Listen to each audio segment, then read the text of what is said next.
Hello there, my name's George Hook and I'm going to be going over question 5. How did you address the audience? So, before we started our filming, we had to carry out some research.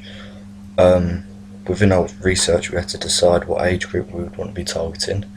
As you can see by this graph, we were targeting 16 to 24 year olds, around that age roughly. Now at the ending of our filming, we think that we have achieved this. But now we just have to wait for the results of our focus group that we're going to be carrying out within the next couple of days. The next slide.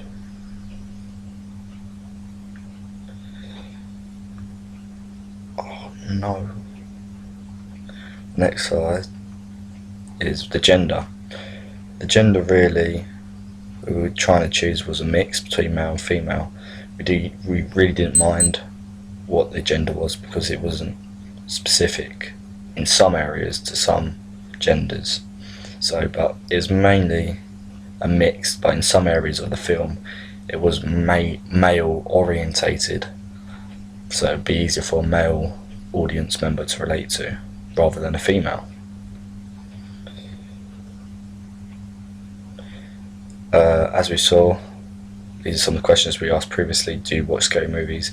So we could get a general idea of what they were expecting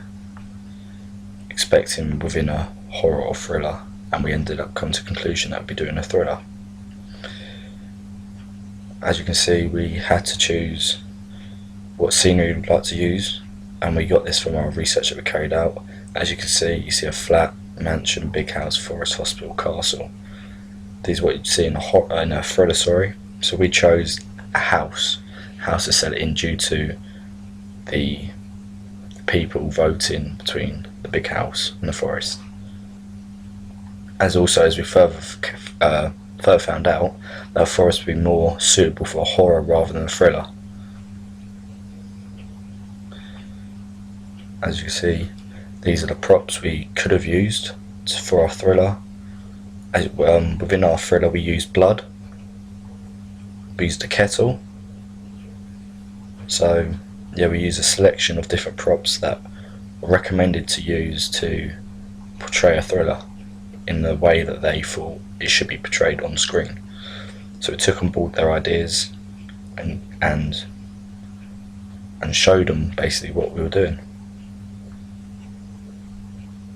Also, the aim of our thriller was to obviously make them, the thriller opening sequence, was to make them want to watch the film. Also, they needed to sort of develop quickly the feelings they would need to be feeling throughout the film. So a thriller, you want to be feeling nervous, uneasy, maybe not too scared because that'd be more of a horror. You'd want to feel a bit vulnerable, maybe unaware sometimes what's going on, disorientated.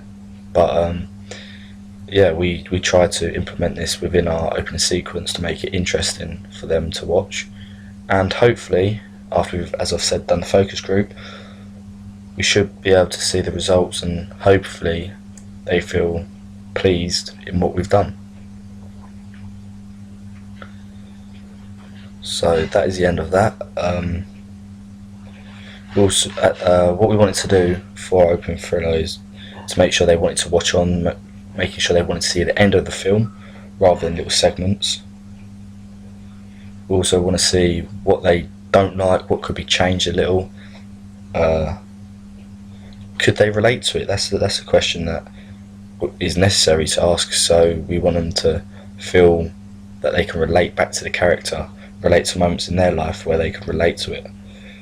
We want to know, does it appeal to our age? Like, we're going to get the focus group to the age that we wanted it to be at. So if the age group was suitable, was it not, or was it so? Were the angles used properly? Was the camera used good? Did the shots flow well together? And also, how did you feel throughout the film, or the opening sequence? How did they feel? That is a very vital question to ask.